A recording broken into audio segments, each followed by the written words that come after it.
ఈరోజు అనంతపురంలో జరిగిన సిద్ధం సభ అంటే ఈ సభ గురించి ఒకసారి మనం మాట్లాడుకున్నట్లయితే ఒక వ్యక్తిని పొగుడుకోవడానికి మొత్తం ఈ చుట్టుపక్కల ఉన్న రాయలసీమ అందరినీ కూడా పూర్తి స్థాయిలో చేసే పరిస్థితి ఈరోజు సిద్ధం సభలో కనపడుతుంది. అంటే దీని నుంచి ప్రజలకేం ఉపయోగం లేదు. ప్రజల ధనాల్ని వాడుకుంటూ ప్రజాధనాన్ని ఊరికే వేస్ట్గా పోగొట్టుకుంటూ వారిని వారు పొగుడుకోవడానికి మాత్రమే ఈ సభ అనేది ఉపయోగపడుతుంది. ఇక్కడ జరుగుతున్న ఇటువంటి ఒక పనికిమాలిన సభలో భాగంగా ఇక్కడ జరుగుతుంటే విలేకరులు ఈరోజు కృష్ణ గారు కానీ అనిల్ గారు కానీ వాస్తవంగా జర్నలిజంలో వాళ్ళిద్దరూ బాగా సుపరిచితులు అన్నమాట. మొత్తం జిల్లాలో ఉన్న వైఎస్ఆర్ లీడర్లకు కావచ్చు, తెలుగుదేశం లీడర్లకు కావచ్చు, సిపిఐ కావచ్చు, సిపిఎం కావచ్చు, అట్ ద సేమ్ టైం మనకు జనసేన కావచ్చు, ఉన్న అన్ని పార్టీల్లోనూ అందరితోనూ అందరి నాయకులతోనూ మంచి వ్యక్తులు అని అనిపించుకోగలిగిన వ్యక్తులు.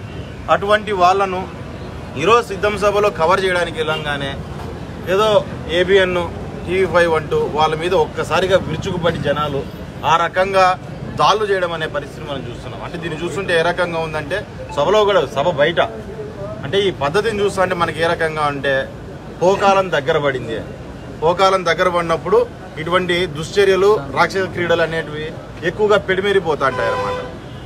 అటువంటి పరిస్థితి ఈరోజు చాలా క్లియర్గా కనపడుతుంది. దాంట్లోనూ ఒక వ్యక్తిని, సరే విలేకర ఇంకోరు అనేది పక్కన పెడదాం, ఒక వ్యక్తిని అంత అరాచకంగా అంత రాక్షస ఆనందం పొందేటట్టుగా ఆ రకంగా కొట్టడం అనేది ఇప్పుడు ఒకసారి ఆలోచన చేయాలి.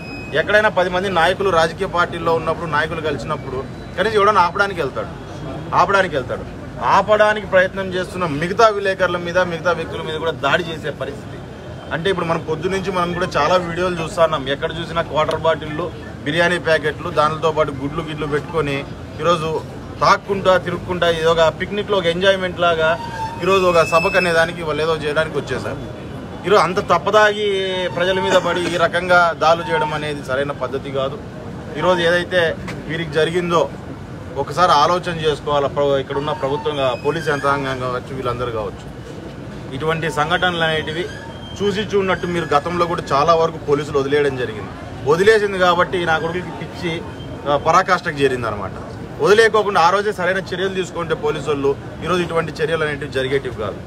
ఈరోజు వాస్తవంగా వీడియోలో బయటపడింది కాబట్టి ఎంత రాక్షసంగా వాళ్ళ మీద పడ్డారు, పైశాచికంగా వాళ్ళ మీద పడ్డారు అనే విషయం మనకు అర్థమవుతుంది. ఈరోజు అదే వీడియో బయటికి రాకుండా పోయిందంటే ఏదో ఇంకా అవసరమైనట్టు రిటర్న్ వీళ్ళ మీద కూడా కేసులు పెట్టి వీళ్ళనే పట్టపోయి లోపలేసే పరిస్థితి కూడా, జర్నలిస్టులను లోపలేసే పరిస్థితి కూడా ఈరోజు మనం చూసేవాళ్ళం అనుకుంటాం. కానీ ఖచ్చితంగా దాంట్లో ఎవరైతే పాల్పడ్డారో ఈ పనికిమాలిన పనికి, ఎవరైతే అక్కడ వాళ్ళ మీద దాడులు చేయడం ప్రయత్నం చేశారో వారందరి మీద పోలీస్ యంత్రాంగం కూడా పూర్తి స్థాయిలో యాక్షన్ తీసుకోవాలి. ఇప్పటికే నమ్మకం వెళ్ళిపోయింది మన మీద, పోలీస్ డిపార్ట్మెంట్ మీద పూర్తి స్థాయిలో నమ్మకం ప్రజల్లో వెళ్ళిపోయింది. దీన్ని చాలా రౌడీలకి వాస్తవంగా చెప్పాలంటే వైఎస్ఆర్ కండువాలు కప్పుకున్న రౌడీలుగానే చూస్తున్నారు పోలీసుల్ని కూడా. ఈరోజు కాకి బట్టలు తీసేసిన సామాన్య ప్రజలు మాట్లాడే పరిస్థితికి వస్తుంది పోలీసుల మీద. దయచేసి ఆ ఉన్న కాస్తో కూస్తో గౌరవాన్ని మనం కాపాడుకోవాల్సిన అవసరం ఉంది. కాబట్టి జిల్లా పోలీస్ యంత్రాంగం కూడా ఖచ్చితంగా వాళ్ళకి న్యాయం జరిగేటట్టుగా ఎవరైతే ఇందులో పాల్పడ్డారో, ఈ ఘటనలో ఎవరైతే ఇన్వాల్వ్ అయి ఉన్నారో వారందరి మీద కేసులు కట్టి వాళ్ళ మీద తగిన చర్యలు తీసుకోవాలని చెప్పి కూడా మేము కోరుతున్నాము. ఖచ్చితంగా మీరు తీసుకోని పక్షంలో రాజకీయ పార్టీలు అన్నీ ఏకమై పోరాటం చేయడానికి విలేకరుల తరఫున సిద్ధంగా ఉన్నాయనే విషయాన్ని కూడా నేను తెలియజేస్తున్నాను.